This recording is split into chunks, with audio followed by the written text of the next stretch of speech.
Daikin आज दुनिया का सबसे बड़ा एयर कंडीशनिंग ब्रांड है। तो 1924 में अकीरा यामादा ने जापान के ओसाका में एक कंपनी की शुरुआत की जिसका नाम था ओसाका किंगजोकू कोग्योशो। शुरुआत में इस कंपनी का फोकस एयर कंडीशनर्स पर नहीं था बल्कि मेटल प्रोसेसिंग और इंडस्ट्रियल मशीनरी बनाने पर था। अब 1930s के आसपास रेफ्रिजरेशन टेक्नोलॉजी की इम्पोर्टेंस बढ़ने लगी। यहीं पर अकीरा ने महसूस किए कि फ्यूचर में इस टेक्नोलॉजी की क्या वैल्यू होने वाली है। इसलिए उन्होंने कंपनी को धीरे धीरे केमिकल्स एंड कूलिंग टेक्नोलॉजी पर शिफ्ट करना शुरू किया। अब उस समय मोस्टली कंपनीज एसी मशीन्स बना रही थी, लेकिन अकीरा ने इसकी core technology means refrigerant chemicals पर पकड़ बनानी शुरू की, क्योंकि रेफ्रिजरेंट एसी का बहुत ही क्रिटिकल कंपोनेंट होता है। अब वर्ल्ड वॉर 2 के बाद जापान की इकोनॉमी बहुत तेजी से रीबिल्ड हो रही थी, जिसकी वजह से कूलिंग सिस्टम्स की डिमांड भी तेजी से बढ़ रही थी। अकीरा ने इस अपॉर्चुनिटी को बहुत अच्छे से पकड़ लिए। अब 1950 से 60s के बीच कंपनी ने अपने खुद के एसी सिस्टम्स डेवलप करने शुरू किए। बट 1982 के ग्लोबल एनर्जी क्राइसिस ने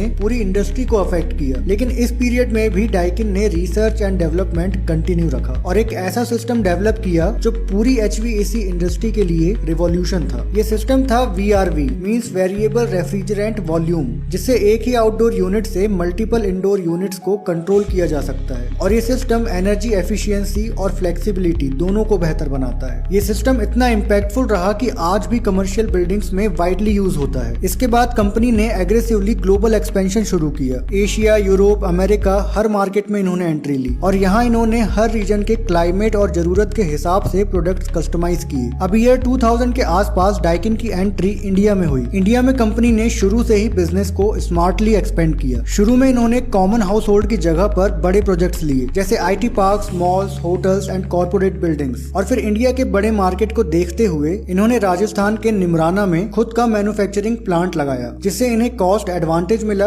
और लोकल ट्रस्ट बिल्ड हुआ। एंड धीरे धीरे डाइकिन ने इंडिया में अपनी स्ट्रॉन्ग प्रेजेंस बना ली। 2012 में डाइकिन ने एक और माइलस्टोन अचीव किया। वो पहली ऐसी कंपनी बनी जिसने एयर कंडीशनर्स, हीट पंप्स और स्क्रॉल चिलर्स में R32 रेफ्रिजरेंट इंट्रोड्यूस किया। ये रेफ्रिजरेंट R410A के कंपैरिजन में 3 टाइम्स कम ग्लोबल वार्मिंग पोटेंशियल रखता है, मतलब एनवायरमेंट के लिए काफी ज्यादा सेफ है। आज दुनिया भर में लगभग 140 million R32 AC units use हो रहे हैं, जिससे approx 230 million ton CO2 reduction achieve हुआ है। अपनी इन्हीं अचीवमेंट्स के चलते आज डाइकिन दुनिया के सबसे बड़े एयर कंडीशनिंग मैन्युफैक्चरर हैं और हर साल अराउंड 28 लाख करोड़ का रेवेन्यू जनरेट करते हैं।